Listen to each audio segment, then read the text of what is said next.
بعد میں مناسب پیشہ اختیار کیا جا سکے۔ اس کے بعد ہے اعلیٰ ثانوی سطح پر تعلیمی رہنمائی۔ اعلیٰ ثانوی سطح پر بھی تعلیمی رہنمائی کی جاتی ہے۔ ماہر نفسیات یعنی جن کو ہم مشیر بھی کہہ سکتے ہیں، وہ انٹر لیول پر نوجوانوں کو مشورہ دیتے ہیں، ان کو بتاتے ہیں کہ آپ کون سے مضامین انتخاب کریں اور کون سے تعلیمی میدان کا اپنے لیے انتخاب کریں۔ اس کی وجہ یہ ہوتی ہے کہ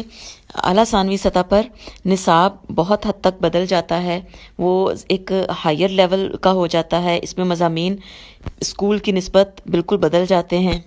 اور اکثر اسٹوڈنٹس کی سمجھ میں نہیں آتا کہ وہ کون سے مضامین رکھیں۔ تو اس وقت ان کو یہ سمجھانا کہ آپ اپنی صلاحیتوں کو دیکھ کر اور مواقع کو دیکھ کر آپ کے لیے کون سا مضمون بہتر ہوگا، یہ بہت زیادہ اہمیت رکھتا ہے۔ دوسری خاص بات یہ ہے کہ اس لیول پر نوجوان یہ فیصلہ تقریباً کر چکا ہوتا ہے کہ اس نے کیا پیشہ اختیار کرنا ہے،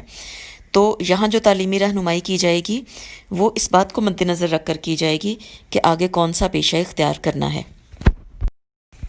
تو طالبات، یہ تو تھی تعلیمی رہنمائی، جس کے بارے میں نے آپ کو بتایا کہ یہ ثانوی سطح اور اعلیٰ ثانوی سطح پر کی جاتی ہے۔ اب آگے آ جاتی ہے پیشہ ورانہ رہنمائی۔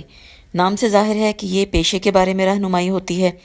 پیشہ ورانہ رہنمائی بھی دو قسم کی ہوتی ہے، یعنی دو سطحوں پر ہوتی ہے، ثانوی سطح پر اور اعلیٰ ثانوی سطح پر۔ ویسے تو اگر دیکھا جائے تو تعلیمی اور پیشہ ورانہ رہنمائی یہ دونوں اکٹھی ہی دی جاتی ہیں، دونوں ثانوی اور اعلیٰ ثانوی سطح پر دی جاتی ہیں، اور دونوں کو ایک دوسرے سے علیحدہ نہیں کیا جا سکتا۔ یعنی جب تعلیمی رہنمائی کی جا رہی ہوتی ہے تو ساتھ ساتھ پیشہ ورانہ رہنمائی بھی کی جاتی ہے، اور اسی طرح یا دوسرے الفاظ میں پیشہ ورانہ رہنمائی تعلیمی رہنمائی کے بغیر نہیں ہو سکتی۔ لیکن سمجھنے کی نیت سے ہم ان دونوں کو علیحدہ پڑھ رہے ہیں، لیکن ظاہر ہے کہ یہ ان دونوں کا جو پروسیس ہے وہ اکٹھے ہی کیا جاتا ہے۔ تو سب سے پہلے دیکھ لیتے ہیں کہ ثانوی مدارس کی سطح پر پیشہ ورانہ رہنمائی کی ضرورت کیوں ہوتی ہے۔ اس وقت ظاہر ہے کہ بچہ چھوٹا ہوتا ہے، میٹرک لیول پر اگرچہ ابھی فوراً تو وہ پیشہ اختیار نہیں کرے گا، لیکن اس کو ابھی سے یہ بتانا بہت ضروری ہوتا ہے کہ تم کون کون سا پیشہ اختیار کر سکتے ہو اور تمہیں اپنے مستقبل کے بارے میں کیا پلاننگ کرنی چاہیے۔ ثانوی سطح پر پیشہ ورانہ رہنمائی اس لیے کی جاتی ہے کہ طالب علم اپنی پیشہ ورانہ دلچسپیوں کو سمجھ سکیں۔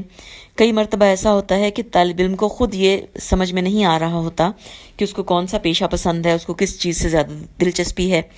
پھر اس کو ان جگہوں کے بارے میں بتایا جائے جہاں پر وہ مختلف پیشوں سے متعلقہ ملازمتیں یا نوکریاں موجود ہیں، کون کون سے ہنر یا سکلز ہیں جو وہ حاصل کر سکتے ہیں، کون کون سے مواقع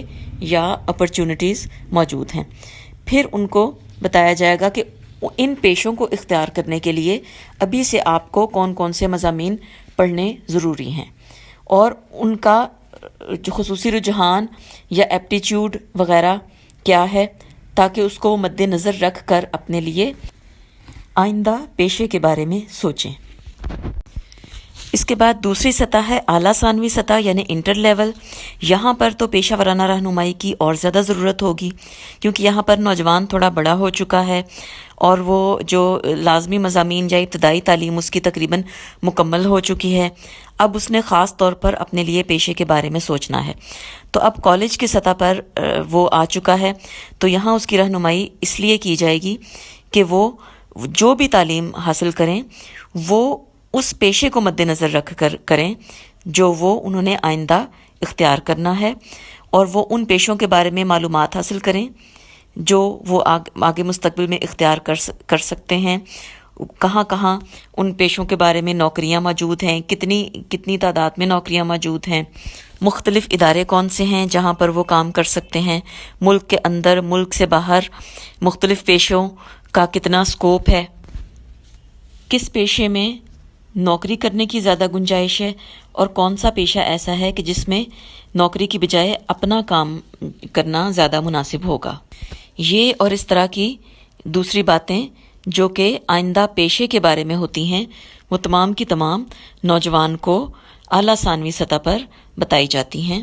تاکہ وہ اپنے مستقبل کے لیے بہتر فیصلہ کر سکے اور اس کا مستقبل محفوظ ہو سکے اور وہ معاشرے کا ایک کارآمد شہری بن سکے۔ تو طالبات، آج کے سبق میں ہم نے دیکھا کہ ثانوی اور اعلیٰ ثانوی دونوں سطحوں پر دو قسم کی رہنمائی کی جاتی ہے، تعلیمی رہنمائی اور پیشہ ورانہ رہنمائی۔